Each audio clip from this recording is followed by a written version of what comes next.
Hello there fellow NPCs, I am Scythe, and today we're getting back into Everlasting Summer.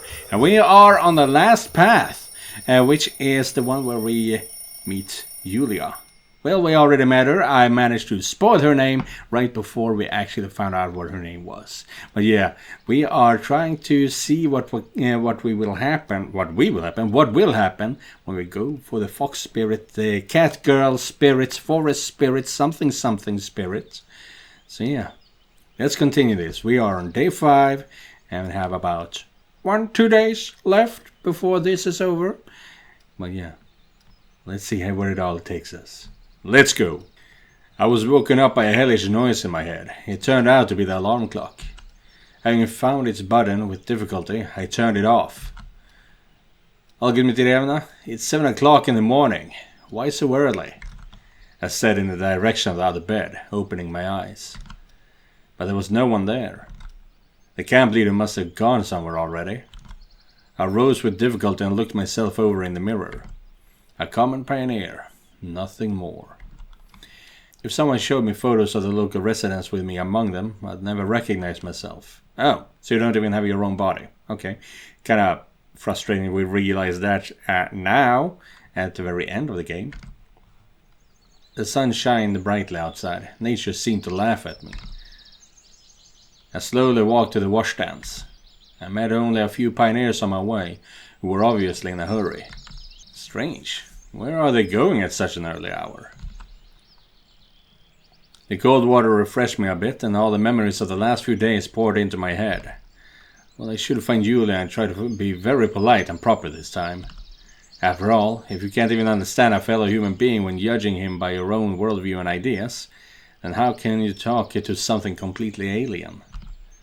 Why should alien or cat girls follow the same moral laws and draw the same logical conclusions as I do? They may perceive the universe in a completely different way, and humans are just ants to them. Yeah, that's always funny to me, that if you deal with fairies in any kind of TV show or series, the fairy people will always be so very different. Just look at Mixis Pitalik, for example, from DC Comics. You should know about that guy at least. We don't think anything of killing a troublesome mosquito, so why should they pay any attention to me and my small problems? Though it could all be the totally other way around. And Yulya may not be guilty in this. There she is! Look at that! There she is! There was a rustle in the nearby bushes, and I saw a familiar pair of ears. I see you. Yulya reluctantly left her hiding place. Come on, she snorted, pouting. Are you watching me? Yes. Is that not allowed? Well, it's probably allowed. I wanted to talk to you anyway. Really? Me too. What about? I wondered. Something strange is happening here. Strange? What? I don't know. It's just everyone's behaving differently than usual. Something has happened. First you, then all the others. What are you talking about? I don't understand. I don't know. I just feel it, and when I feel something, it always happens. Yulya looked downcast and even a little afraid.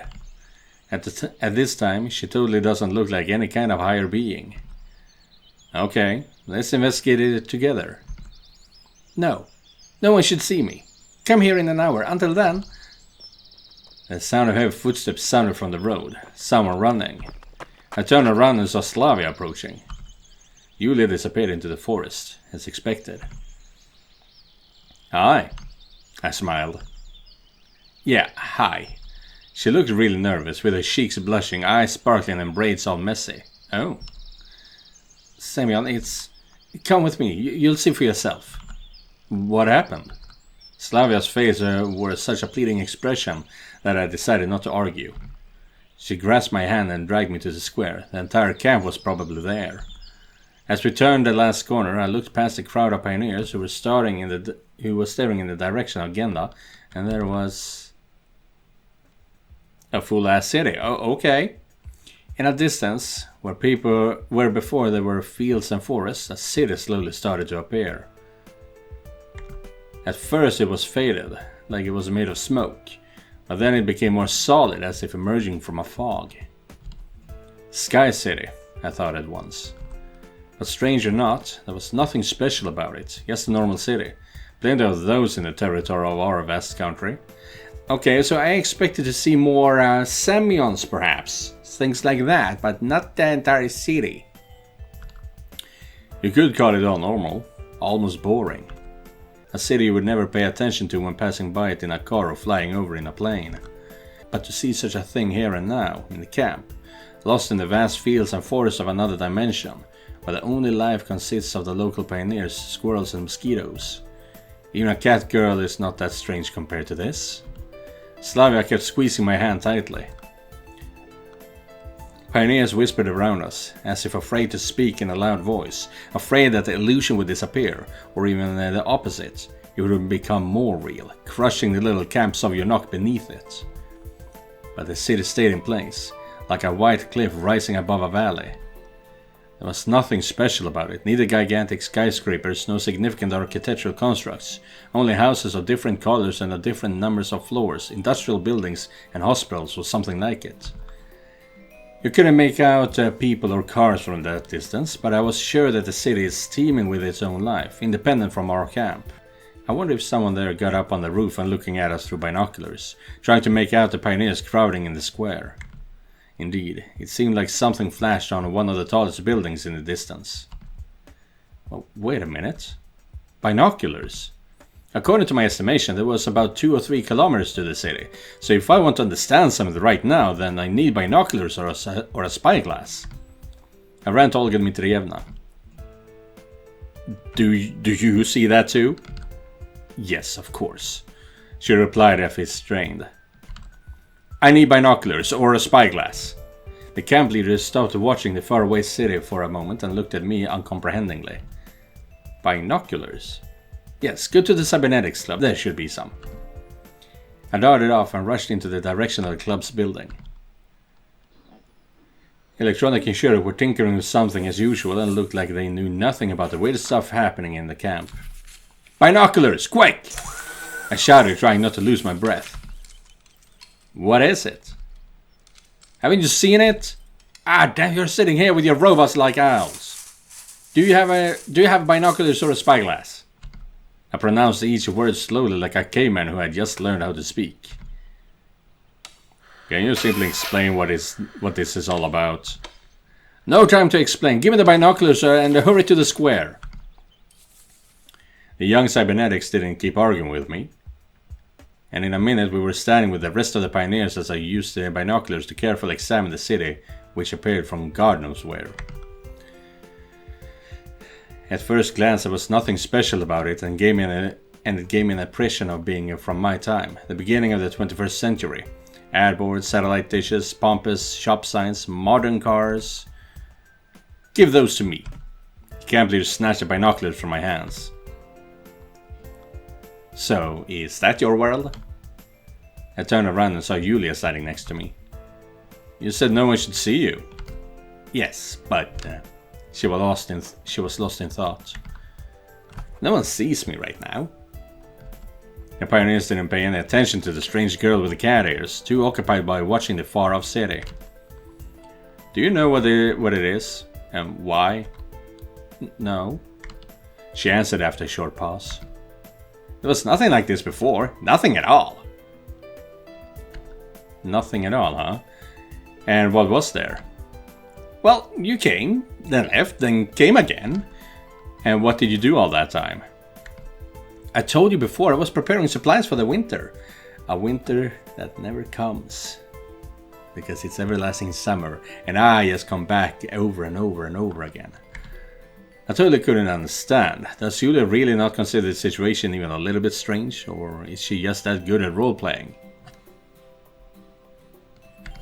However, who would need to put on such a show for my benefit alone? I'm nothing but a guinea pig in a cage. I don't believe you. You should know something. Semyon? I turned to the camp leader. I have no idea what all that is about, but it looks very strange. We should call the police. Olga Dmitrievna reacted in the usual way, like a normal person would in such a situation. I turned back to Yulya to triumphantly inform her about it, but the cat girl had already disappeared. What can it be? The cab leader said quietly, not addressing anyone. I didn't know if I should tell her about myself, about the future, about traveling to the past. How do I know that the city really is from my time? Could it be just another illusion and the behavior of pioneers is just a part of it? And what if it isn't? This, I didn't manage to say anymore. Cool! Uliana shouted, appearing from nowhere. Let's go and check it out! Oh yeah, they must be expecting us.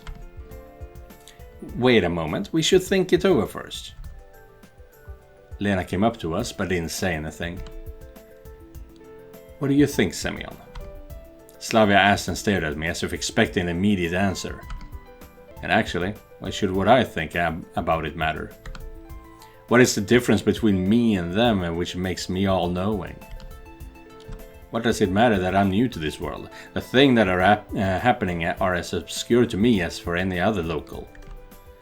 I have no idea. Indeed, let's go and see for ourselves. It doesn't seem to be too far. But it's dangerous. Isn't sitting here dangerous too?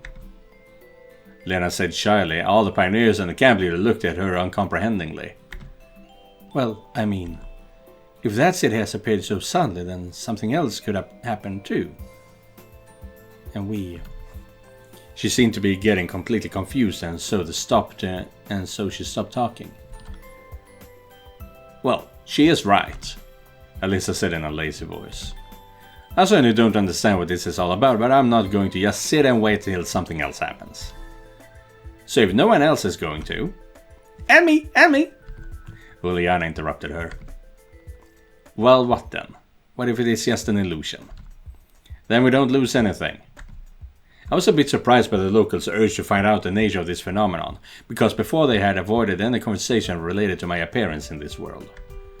Maybe it's a riddle inside a riddle. Like two enclosed spheres where we are within the shell of the outer one, where everything is clear for them but alien to me, and that city is just the intersection of the two spheres. However, if it is true, then I should be located on the boundary, not knowing anything about the one or the other. Olga Dmitrievna was doubtful. Everyone else waited for her approval or strict prohibition. Nothing surprising about that. In the life of the camp, organized as Swiss Watch, she was a tyrant and a despot. But when the boundaries of Soyunuk expanded and a mysterious opponent appeared from beyond them, she couldn't keep the reins of power in her hands, started to panic, to feel restless on the throne which was losing its appeal. This may be the right time to start acting with confidence. I think we should go check it out. How long should I sit here, trying to look for some answers? Where do I find them? In the canteen? In the camp leader's cabin? Near the Genda statue? I have nothing to do here, especially when such an opportunity comes across. But Olga Dmitrievna shyly objected. What if we're already dead or something? I had to motivate others in some way, but I hadn't decided to tell them about myself. How's that? Dead? An expression of terror filled Lena's face. I'm not happy with how I read that. I'm not talking literally, but anything could happen. We can't tell for sure what is going on here, so any theory has to be considered. Lena started crying and Slavia tried to comfort her. It's even more fun that way. And here's Uliana, for whom even death in itself may not be a good reason to act calmly. We should go in any case, Alyssa said cheerfully. I turned around and looked at Shurik and Electronic. Well, we better stay here, try to measure it, make calculations. I see. I didn't actually expect any help from those two.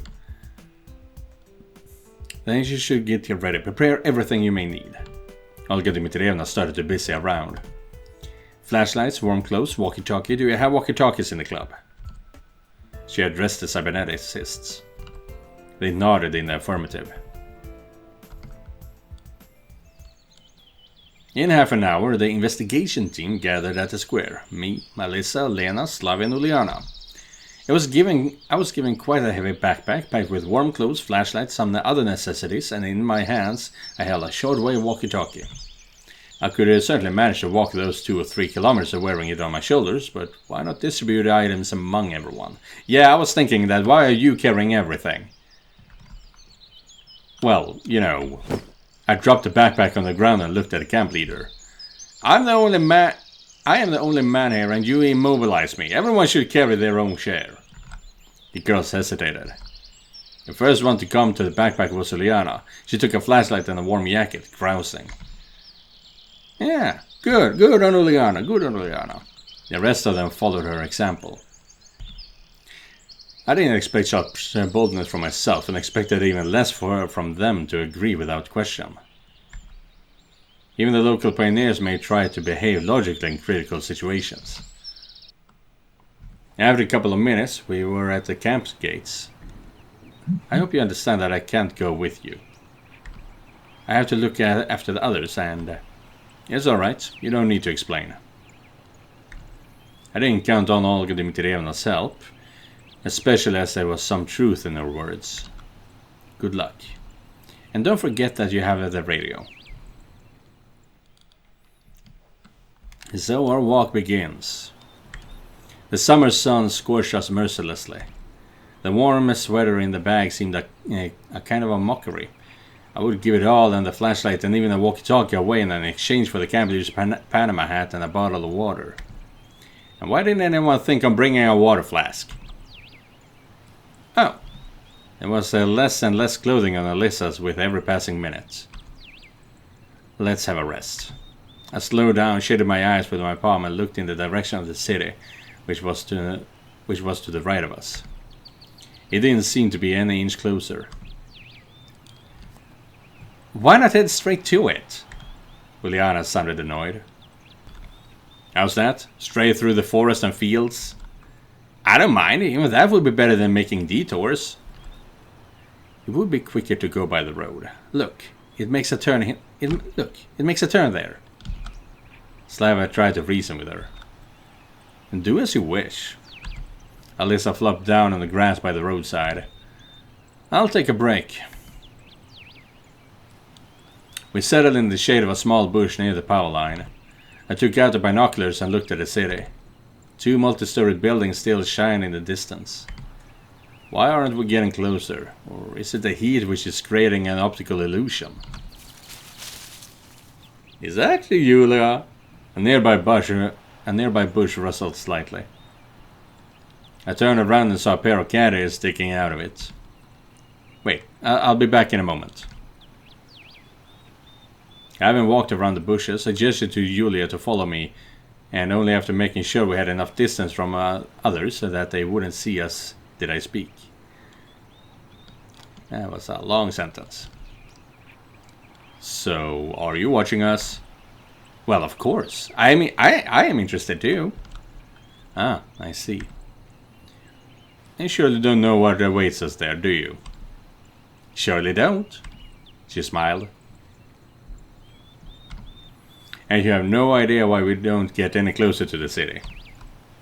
Actually, I do. Yulya replied calmly. Why then? Because you can't leave this place. I sighed heavily as usual and leaned against a lone tree. Maybe it's the right time to tell me everything. She got lost in thought. It was different before. You came and then you left and then you came again, and even if you went out so far it was all the same. And that city is your world.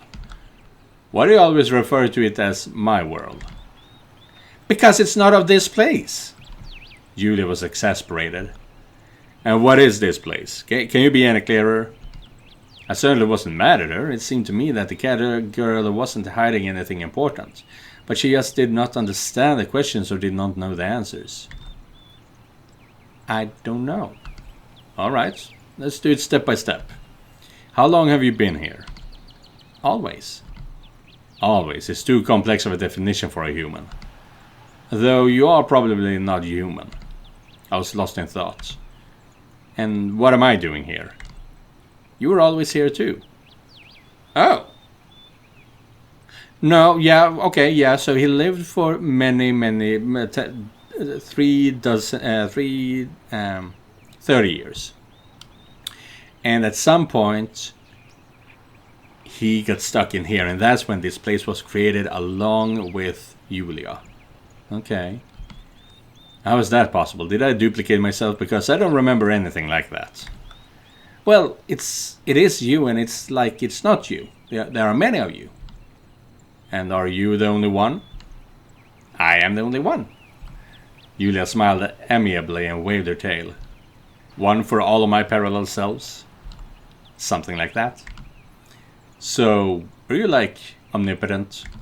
I didn't manage to find a better word for it. I don't know. Do you have any supernatural abilities? Can you fly, throw fireballs, or teleport? I can make supplies for the winter. She answered in a serious tone. Let's consider that a no. And what is the purpose of all this? I don't know. If I was rather calm at first, and after all these I don't know, I started to lose my temper. You know, Semyon, I heard Slavia shouting. I turned around, and when I looked back at the place where Yulya was standing, she had already disappeared. There you go again. I gnashed my teeth and went back to the girls. We had been walking for several hours, but the city still was in the same place. It wasn't getting even a meter closer to or further away from us. I told you we should go straight to it. Shut up. I don't understand. Could it really be an illusion? Lena, who hadn't uttered a word before, said. No, even an illusion in the desert disappears if you get close enough to it. But we haven't gotten in closer though. No, wait, we are moving towards it, so basically it should still be closer. Probably. So what now? Alyssa said, outraged. I'm sick and tired of this. Let's go back. Go if you want, nobody's stopping you. Slavia snarled at her. Snarled? Oh. Everyone looked at her in surprise. It was really strange to hear such things from the role model pioneer. Why are you always so unsatisfied with everything? You don't like it? Get your ass back. Like I asked you, Alyssa said uncertainly. Well, she is right. Lena cut into the conversation. I'm fed up with your whining. Uliana got scared and hid behind me. Oh, you're just here to look better at someone else's expense. Sure, it's easy to stand out with me in the background. Okay. Okay. Music. Oh, trust me, you won't be able to stand after what I'll do to you now. Lena rushed at Alyssa, but Slavia stood between them. Hell no. Let me go first. What? Stop it! Uliana yelled in tears. I had no idea what to do in such a situation, but I couldn't let them fight. However, I didn't have to interfere. Yulya jumped out from nowhere, got between the girls and hissed in rage. It shouldn't be like this. This is not right. You must not act like that. It's not your purpose. The girls jumped back, squealed. Slavia adopted some kind of fighting position, and Lena was holding a knife which she'd pulled from God's nowhere. What the fuck, Lena? What the fuck? Who are you? Who is it? What is that? I couldn't tell if she was addressing Yulya or me. Wait! I stood between them and the cat girl. I can explain everything. It's like I'm making excuses. To who and for what? She should explain everything. The girls relaxed a bit. Well, have you all heard the legend of the cat girl? So this is... Yulya kept on hissing, but more quietly. Yes. She knows, Slavia said coldly.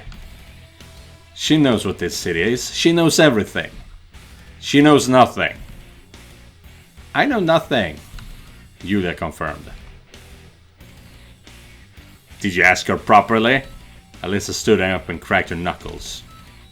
What the hell are you doing? Stop at once! First the bus, the camp, then you, then her, now that damn city! I started yelling, grating my teeth, sparks probably flying from my eyes. Enough is enough. I've had it with this damn uncertainty. Either you explain what is happening here, or I won't move an inch from here. Kill me if you want. I don't care. You think I can put up with anything? That I would pretend that there is nothing happening and I understand nothing, regardless of what you do? I don't care. Everything has a limit. I finished my speech more calmly, having lost my breath from yelling. Oh, I'm seeing red. The blood hammered in my temples. The world became darker for one moment. Then the next it painted itself with unimaginable colors. The girls looked at me with surprise and even with fear. Yulya stopped hissing and again looked indifferently to everything around her. Alright.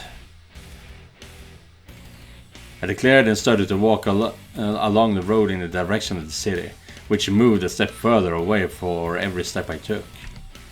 No one followed me. No one followed you? Oh, okay. What about Yulya?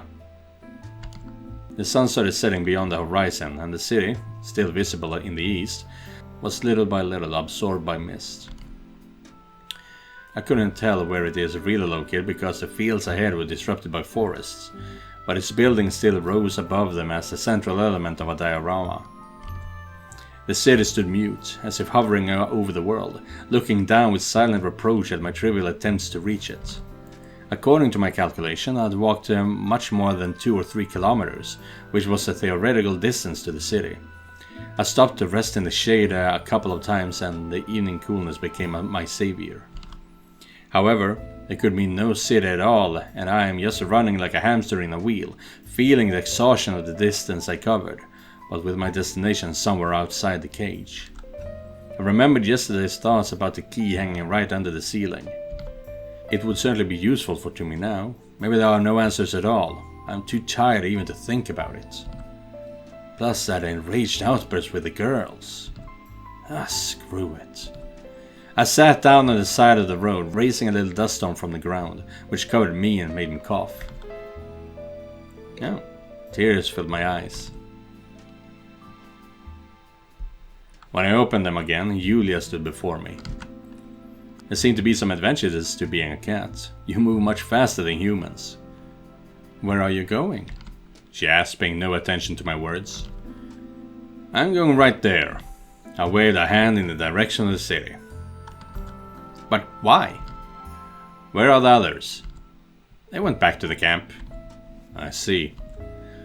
So, why are you going there? Because I got lost in thought. What else is there to do? What will happen if I just sit here? Nothing. That's what I mean. Yulya looked at me intently and sat beside me.